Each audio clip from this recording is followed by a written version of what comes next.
மக்களிடம் வரி வசூலிக்கச் சென்றார். வானம் பொழிகிறது, பூமி விளைகிறது, உனக்கு ஏற்படுவது கிஸ்தி.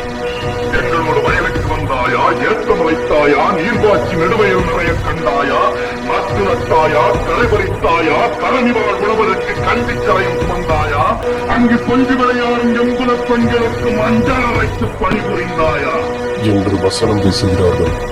இந்த மக்களிடம் இருக்கும் பணத்தை நம் வசம் கொண்டு வர ஏதாவது யோசனை இருந்தால் கூறுங்கள். பெரும்பாலான மக்கள் அவங்களோட தேவையை பூர்த்தி செய்ய நாள் வட்டி, ரன் வட்டி, மீட்டர் வட்டி, கந்து வட்டி, ஜெட் வட்டிக்கு பணத்தை வாங்குறாங்க. பெண்தாங்க சம்பாதிக்கிற பணத்துல பெரும் தொகையை கடன் அடிக்க பயன்படுத்துறாங்க. நம்மளும் மக்களுக்கு வட்டிக்கு பணம் கொடுத்து சம்பாதிக்கலாம், அதுல நிறைய பணம் கிடைக்கும். வட்டி தொழில் பண்றது நம்மளுக்குதான். அப்புறம் அவன் தொழிலும் அதிகம், நமக்கு கமிஷனும் கிடைக்காம போயிடும். இதுல எப்படியா நமக்கு லாபம் கிடைக்கும்?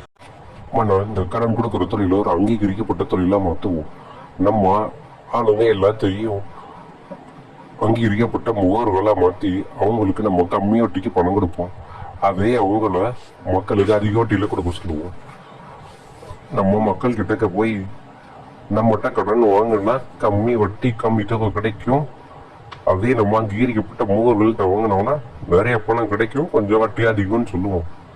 அப்ப எல்லாரும் கண்டிப்பா உங்ககிட்ட போய் தான் வாங்குவாங்க. மக்கள் நம்ம ஏஜென்ட் பணம் வாங்கின பிறகு நம்ம ஏஜென்ட்டுக்கு கொடுக்குற பணத்தை வட்டியை கூட்டி குறைச்சு விளையாடுவோம். அவனை நீ மக்களுக்கு கொடுத்த பணத்துக்கு வட்டி அதிகரிச்சுட்டே போன்னு சொல்லுவோம்.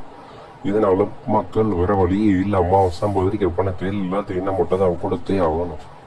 கொண்டு வரலாம். இன்னும் அவனே ஓடி வந்து கடனை என்னால கட்ட முடியல, சொத்தை எடுத்து கொண்டு சொல்லணும். அப்படி இல்லை, காலம் ஃபுல்லா அவன் சம்பாதிக்கிற பணத்தை நமக்கு கடனா கட்டிக்கிட்டு தான் இருக்கணும். அது மட்டும் இல்லாம நமக்கு தேவையானவங்களுக்கெல்லாம் கடனை கொடுத்து நம்மளே ஏதாவது தள்ளுபடியும் பண்ணலாம். அதனால ஏற்படுற இழப்ப நல்ல கடனை கட்டுவான் தலையில ஏன் நம்ம சுமத்தலாம். நான் கேட்க நல்லா தான் இருக்கு, ஆனா அது எப்படி சாத்தியமாகும்? மன்னா, உங்கள் ஊரில் விழிப்புணர்வற்ற மடையர்கள் நிறைய பேர் இருக்கிறார்கள். அவர்கள் ஏன் என்று கேள்வி கேட்க மாட்டார்கள். நான் சொல்றது நம்பி களத்துல இறங்குங்க. அவங்கள கோடியில பரல வைக்கிறோன்னு சொல்லி தெரு கோடியில நிக்க வைக்கிறதுக்கு நான் உங்களுக்கு உத்தரவாதம் தர்றேன்.